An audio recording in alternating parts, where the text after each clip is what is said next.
할렐루야. 예, 우리 계속해서 잠언의 지혜의 말씀들을 읽습니다. 한참 읽을 때는 이게 언제 끝나나 그랬는데 읽고 나니까 이제 거의 다 끝나가니까 좀 되게 의외로 아쉽네요. 예, 그래서 오늘 말씀 속에 저는 몰랐는데 그 잠언을 보통 읽으면 보통 앞쪽에 이제 말씀들을 이제 많이 이렇게 사람들이 묵상하고 암송하는 경우가 많은데 실제로 이렇게 쭉 읽어 보니까 뒤쪽으로 갈수록 더 좋아지는 것 같아요. 그래서 오늘 말씀도 분명히 또 우리에게 주는 또 교훈들이 있는데요. 몇 가지 좀 나눠서 함께 이야기를 듣도록 하겠습니다. 예, 오늘 전체적인 이야기를 보면은 우리가 살아가면서 삶 속에서 꼭 취해야 될 삶의 태도, 뭐 이것들을 이제 구체적으로 이야기하고 있는데요. 음, 몇 가지 좀 굉장히 중요한 부분이 있어요. 그래서 그것들을 좀 먼저 이야기해 보도록 하죠. 우리 함께 17절의 말씀을 같이 한번 읽어보도록 하겠습니다. 17절입니다. 시작. 철이 철을 날카롭게 하는 것 같이 사람이 그의 친구의 얼굴을 빛나게 하느니라. 어, 철이 철을 날카롭게 한다. 우리 뭐 그 셰프들 보면은 그 칼이 막 되게 비싼 칼이잖아요. 근데 그 비싼 칼 관리하는 거 여러분 보셨는지 모르겠지만 이렇게 무슨 기다란 이렇게 무슨 그 정이라고 해야 되나? 뭐 그런 걸 가지고 이렇게 막 착착착착 하죠. 예, 그러면 이제 이 서슬이 퍼런 이 칼날이 다시 서고 그걸로 또 열심히 또 요리를 하시고 철이 철을 날카롭게 하죠. 그런데 그러한 이 날카롭게 하는 연마의 과정과 사람의 인격이 더 성숙하게 되는 그 연단의 과정을 지금 이 잠언 기자가 똑같은 선상에 놓고 비유를 하고 있습니다. 철이 철을 날카롭게 하는 것처럼 사람은 사람이 날카롭게 만들고 더 좋은 것은 빛나게 만든다. 그러니까 이 세상에서 살아가면서 내 혼자 내 스스로 살아가고 나를 안 건들고 나를 저 외딴 곳에 놔두면 나는 그냥 편히 잘 지낼 것 같은데 왜 굳이 사람을 내가 만나야 되나? 그리고 교회에 오는 것도 마찬가지인데 혼자 신앙생활을 잘 할 수 있는데 왜 하나님께서는 굳이 교회라는 곳을 만들어 갖고 말이죠. 이렇게 나를 좀 이렇게 신앙생활하기 힘들게 만들까? 뭐 이런 고민을 해보셨습니까? 때로는 정말 그 사람이 너무 싫어서 사람의 목소리와 또 사람의 그 채취조차도 싫을 때가 있어요. 지겨울 때가 있죠. 그만큼 사람이 사람을 빛나게 한다? 이것을 동의 못하는 분들이 없잖아 있을 겁니다. 그런데 저도 그런 사람 중에 한 사람이었고요. 혼자 냅두면 잘 살 텐데 막 그런 생각 진짜 많이 했어요. 우리 교회 오고 나서 그 생각이 싹 바뀌었습니다. 여전히 혼자 살고 싶은 마음이 굴뚝 같습니다. 그런데 제 인생을 딱 보니까 담임 목사는 어쩔 수 없이 사람을 만나야 되잖아요. 그죠? 그리고 좋든 싫든 자기가 좋아하는 스타일이든 싫어하는 스타일이든 담임 목사는 사람을 만나야 돼요. 그리고 좋든 싫든 그 관계를 유지해야 되고 그리고 나의 행동에 따라서 그 관계가 이제 설정되게 되고 그러니까 열매를 보죠. 좋든 싫든. 그러면서 한 6, 7년을 지내보니까 제가 조금씩 변해가죠. 예. 이게 단순히 나이 먹고 그 뭐랄까요, 그 갱년기가 돼서 변한 게 아니에요. 그 사람과 사람을 만나면서 피를 보잖아요. 제가 했던 실수들, 또 제가 했던 또 연약한 부분들, 그런 것들을 이렇게 경험을 하면서 다듬어지더라고요. 이렇게. 그 다듬어지는 과정이 저는 그렇게 생각하는데 독해질 수도 있어요, 분명. 그런데 반면에 하나님 안에서 거하려고 노력을 우리가 하면 하나님이 그러한 이 연단의 과정을 통해서 우리를 주님을 더 닮도록 만들면 만들었지, 덜 닮도록 만들지는 않아요. 그래서 공동체 생활을 좀 멀리 하시는 분들에게 제가 꼭 하고 싶은 것은 그런 말씀이에요. 여기서 못 견디면 절대로 성장이 없어요. 예. 제가 이건 정말 단언해서 얘기할 수 있고요. 저희 교회 나가신 분들 중에 뭐 이런 뭐 오래됐으니까 뭐 얘기해도 되죠. 뭐 그런 얘기하고 가셨던 분들이 있어요. 제가 싫어서 이제 가신 분도 있고요. 예. 근데 뭐 직접적으로 그런 얘기는 안 하시니까 그래서 그런 얘기 못 들었고 예, 모르겠어요. 나가셔서 제 욕은 하시길지 모르겠는데 어쩌겠어요. 뭐 부족한 걸 제가 저한테는 직접적으로 그런 소리를 하셨어요. 그 뭐냐면 여기 계신 분들, 그러니까 우리 성도님들하고 자기가 너무 안 맞아서 못 다니겠다고 그런 얘기 하시면서 나가신 분들은 몇 분 계세요. 보낼 때 제가 이제 뒤통수에 대고 그 말을 했어요. 이렇게 여기 속으로 여기서 못 견디시면 어디서 견디실 거냐고. 네. 예. 그 맞는 사람하고 살아가면 그런 사람이 과연 있을까도 잘 모르겠고 맞는 사람하고만 살아가면 그 소리는 뭐냐면 내가 다듬어지기 싫다는 소리예요. 저는 왜 하나님께서 그 결혼을 시키실 때 영원토록 이 약속을 깨트리지 못하게 하나님께서 그렇게 약속을 하셨는지 한번 생각을 해보세요. 하나님께서 10년마다 한 번씩 우리에게 기회를 주셔서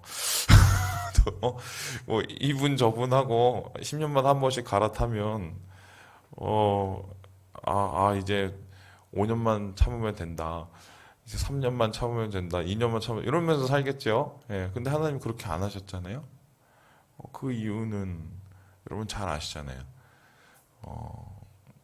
결혼 생활, 부부 관계, 또 아이들을 키우면서 그러면서 사람이 돼가는 것 같아요. 보니까. 그래서 공동체는 우리를 다듬는 이 도가니요, 우리를 다듬는 연장이요, 또 우리를 이 깨끗게 하는 용광로다. 전 그렇게 얘기를 하고 싶습니다. 그래서 오늘 그 누군가와 부딪힘 때문에 힘겨워하고 어려워하는 분들은 제가 위로의 말씀을 드리면 그걸 잘 이겨내시면 더 아름다워지실 거예요. 그래서 예, 사람은 사람으로 빛나는다. 예, 이 말씀을 이렇게 이야기해 드립니다. 재밌네요. 그다음에 우리 말씀 19절의 말씀을 좀 같이 한번 읽어볼까요? 저도 어제 이거 읽으면서 이게 뭔 소린가 맨 처음 되게 애매했는데 같이 한번 읽어보겠습니다. 시작. 물에 비치면 얼굴이 서로 같은 것 같이 사람의 마음도 서로 비치느니라.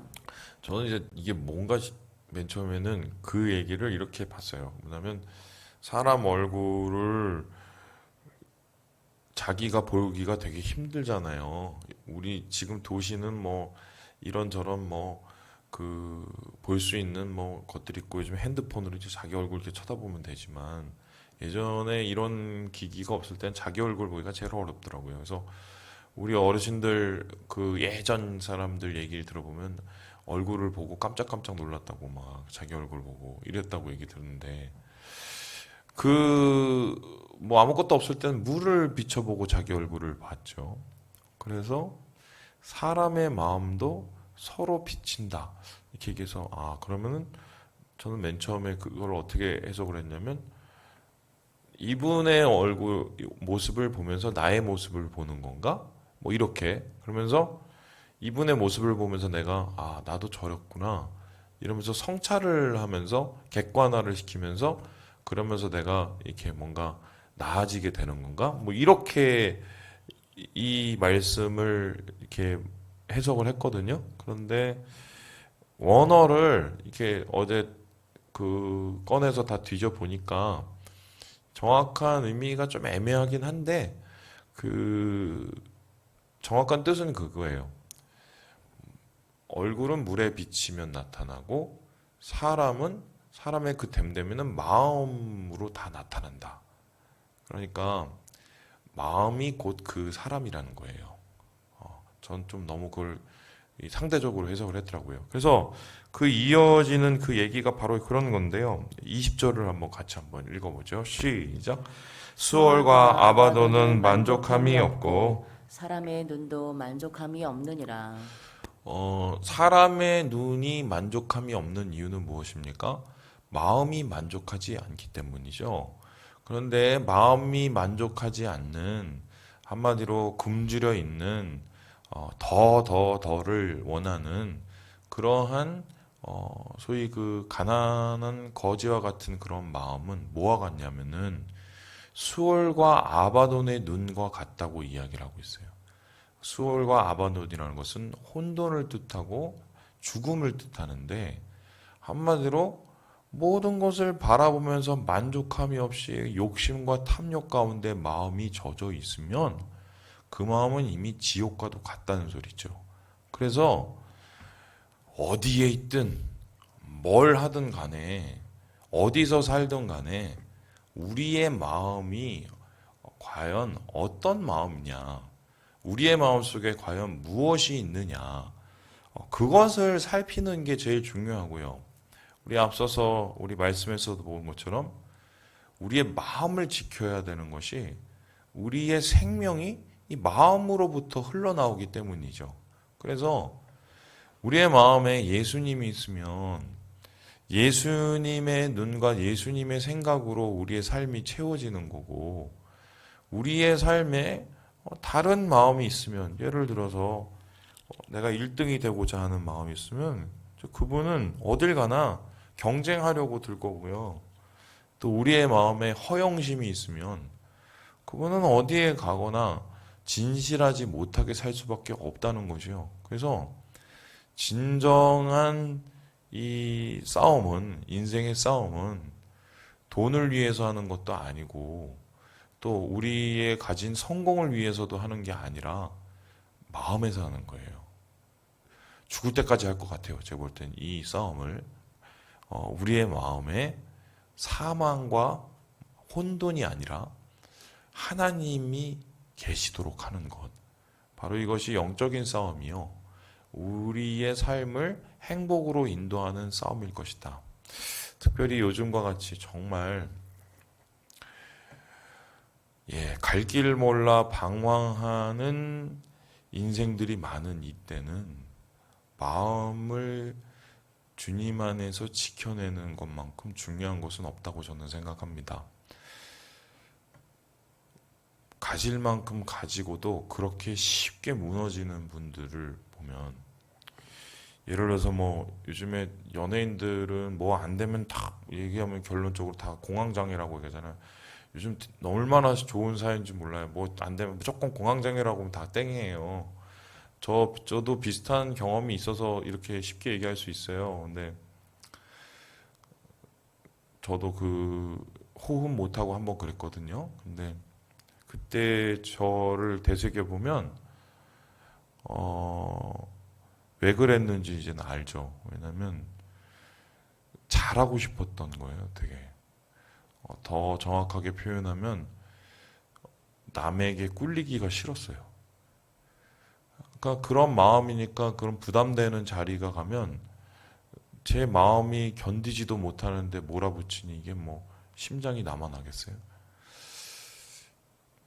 그래서 네, 그 마음이 전부다. 뭐 이렇게 얘기해도 제가 볼 땐 과언이 아닌 것 같습니다. 그래서 아마 이 방송을 통해서 오늘 말씀을 묵상하시는 분들은 이 이야기에 공감하시는 분이 꽤 많을 거예요. 그러면 마음의 전부인 것을 지키기 위해서 무엇을 해야 될까?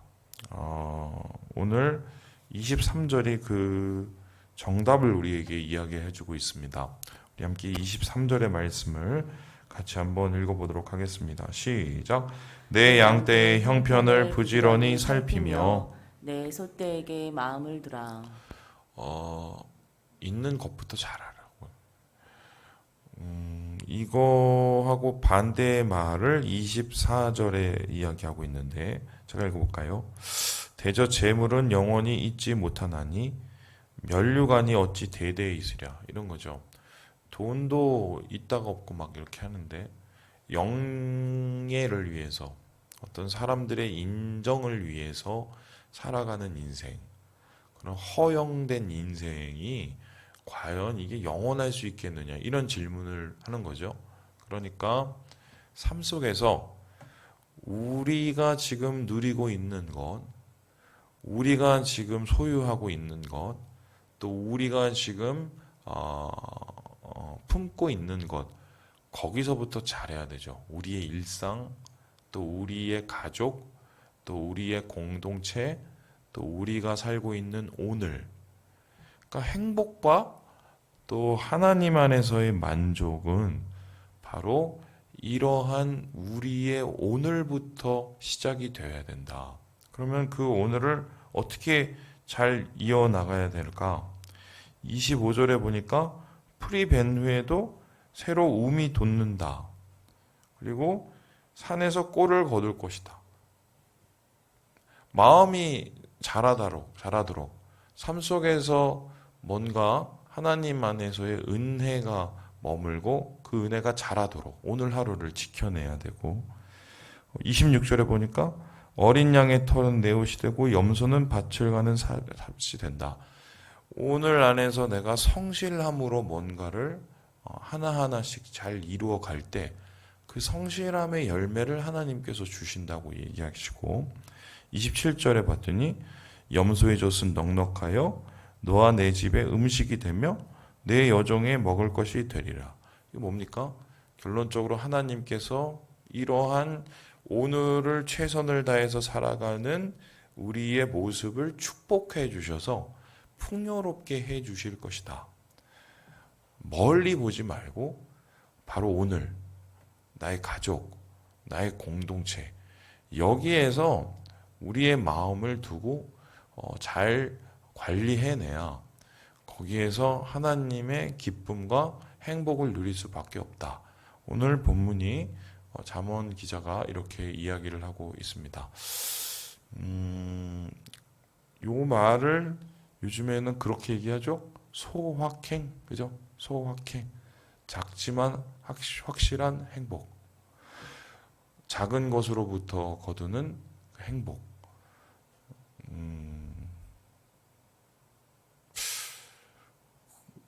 머리로는 참 너무 잘 알아요. 요즘엔 잘 아는데 왜 이것을 우리가 거두지 못할까?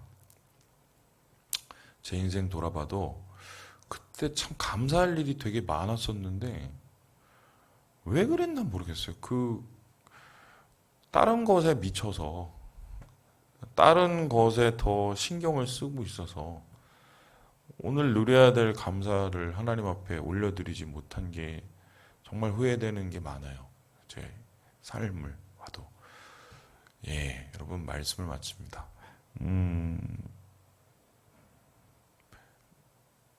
마음을 지키시고 오늘을 하나님의 풍요로운 푸른 초장이 되도록 관리하셔서 주님이 채우시는 축복을 누리시는 우리 사랑하는 주의 자녀 되시길 주님의 이름으로 축원합니다.